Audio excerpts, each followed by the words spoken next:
Hey, this is Jared playing Oxygen Not Included. We're going to start today looking at the new water system that I just put in place. We'll start with the sourcing of water, so there's 3 spots for that. One is this cache of water that's only going to last so long, but figured we might as well use the water that's there. The other is this guy here, Cool Salt Slush Geyser. That's released a lot of brine. So we've got a pump in here to be able to take that over. Now that's going to be cold, so it may need to be heated up when it arrives. Thankfully, we've got this heating system. I will just go over look at... Oh, I haven't actually connected it yet. It's in priority order sending the polluted water to the farm for farming purposes. That's over here. I've got a cool salt or slush geyser that's also producing very cold temperatures. Maybe I want to get this a little bit lower, but that's fine for now. But what I first need to do is have that liquid warmed up. So I've got this liquid temperizer set to go well above freezing. So I've got radiant pipes sitting in that, and just in case it doesn't actually get warm enough by this point, this thing will actually turn off. And then at this point, I'll know that the liquid won't freeze in the next 2 machines, and I have it going through a desalinator, and then a water sieve. And I've got lighting from the dupes that are going to operate this. I even have filtration medium with an auto sweeper to populate that. And at the end of that, we get water, and that is feeding into the base. And that should be overriding the liquid that's here. So what I might do is just cut it here. And the last remainder of the water... Where's this one? Oh, right, that's my cooling system. Okay, you know what? No, let's keep that... Let's keep that going.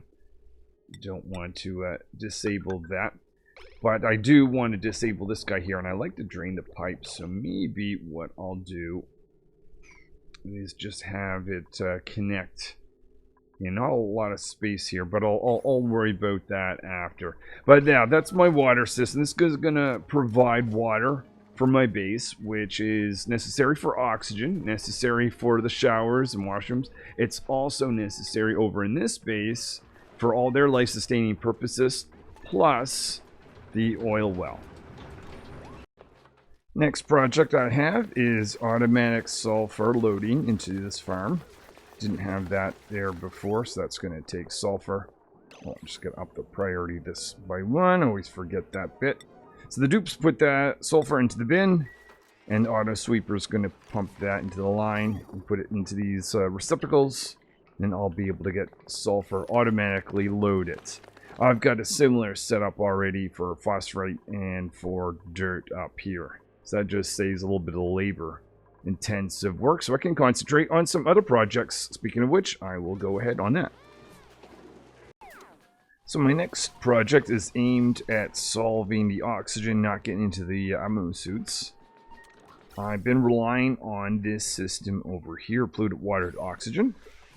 And I could push more polluted water, but I am running a little bit low on polluted water, consuming that in my pinch of plant farm. So what I did instead as a temporary fix, just a little piece mop up here, I built this pump with a simple filter, and that's just adding oxygen into the polluted water line. But that's not the big project that I've done. The big project is now down here. I've got a water to oxygen system. So I've got 3 electrolyzers, and they're all being filtered for oxygen and storing a little bit of oxygen in each one of these. If one of these are half full, it's going to stop the pump that's filling it up, just like you saw right there. And of course, we have a pump up here. I've got 2 sensors and an AND gate looking for hydrogen and a filter. And that's going to store the excess hydrogen, which I built long ago, way up into this zone, which can potentially be used for power. So that is now, and currently, just because of the power situation, now I'm just using this for the Atmo suits. Now what I've done is I've got 3 lines technically, but I see a little piece of carbon dioxide, got to deal with that. Could have been from the earlier setup, but anyway, I've got 3 lines. One's going to be joining the polluted water to oxygen system, sharing the output with that. The other, and I split how many different Atmo suits are being connected by each pump. So half of them are going to be split from one line, the other is a different line. I guess I can now get rid of these because it was always meant as a temporary piece. So there we are. We've got a new process for oxygen as long as I have water. I've got this water system that's pumping water through, so that is, of course, supplying water into these electrolyzers. So that's going to look healthy. Now, the only thing is, I've got to watch heat. It's already warmed up a little bit. Let's check the overall temperature of the base. It's actually alright. I can see some... It would not hurt to have a cooling system, especially since I'm relying on this. These guys are getting warm. I think that's probably the next goal. So this is my cooling system, taking advantage of all the cold temperature that is stored on top of this base up here. What I'm doing, I've got an ethanol line. I already used the ethanol line to cool off food storage, but I don't want to freeze the base, so I'm doing this in a controlled way. Essentially, I've got this brine line that's going through the base. It's taking the temperature here and seeing if it's above room temperature. If it is above room temperature, like it is at the moment, it's taking this cold ethanol through here and cooling off the zone. And when this starts to have an effect that it cools this down, it'll turn that back off again. So just getting at the appropriate temperature. The rest of it is just a brine line that goes all the way around the base, trying to go around the tiles as much as possible to interact with all the different, well, just the space in general. Whenever there's machinery, I switch to radiant pipes. Otherwise, I just chose to put in gradient pipes for most of it. And of course, probably the most important thing at this point is I've got a lot of radiant pipes down here where the electrolyzer are running. So that's going to maintain the temperature there. And this is what it looks like right now at the moment. But after a little bit of time, I should see things start to look a bit more green than they are at the moment. So the latest project is the transit tube. I've got the transit tube access just after the dupes put on their Atmo suits, so they can go around the exterior of their base easier. Started off having a drop-off spot by the farming area, and then another one up here if they want to access space. But they can also go down and access this area down here. Plus, they can get dropped off and actually be picked back up if they need to go over in this area, such as emptying these machines or filling this up. So that's going to help with the dupes getting around a little bit quicker. Next thing I've noticed is I forgot to put some Drecos back in the farm, so I think I'm going to add some automation around this spot.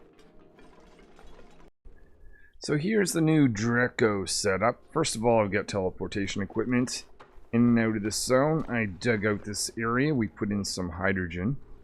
And what I'm going to do is I'm going to get the dupes to drop Dreco eggs in this room and let them hatch here. And I've got automation that's accessing these two rooms and just looking to see if we don't have 7 of these guys. If not, it's going to send a false signal after a NOT gate over here. And essentially that's going to close the door, which is the case right now. So I think there's 4 out of 7, meaning we need more. Now, there isn't any in here at the moment, but I'm going to wrangle some. And once we get more eggs, this is going to be an automated way of taking these guys that are hatched from here and repopulating these rooms without me having to pay attention to it anymore, which is very nice. The other thing is I figured, well, if I've got some Drecos in there anyways, I might as well put a shearing station and get a little bit more fiber from that. So there we are, a spot for automating the process of refilling these guys. Was having an issue with dividing these two up, and I decided, you know what, I'm going to have 2 lines feed both of these. It seems to work a lot better now that I had it set up this way. Well, I think that's going to be it for today. So the dupes have this transit tube that they can get along, up and down, and be able to get to various spots of the base. The Drecos, they will be automatically populated once this room is filled with eggs, of course. We've got a water-based system for cleaning out water, making sure we've got water that goes into our base, and an oxygen system, watered oxygen system. This should provide oxygen for all 20 dupes. Don't have this line, or one of the lines is actually not going anywhere, but that'll change later on. Not actually venting that into the base. I still have these electrolyzers out in the base, but something to change later on. Well, thank you for watching. Thanks anyone for liking and subscribing, and hopefully I will see you in a future episode where I'll advance this base even further. Oh, one final thing, of course, I forgot. I now have access to all these tiles thanks to this telescope over here. Actually, maybe I should build one and give some of the telescope access over here for these dupes. All right, till next time.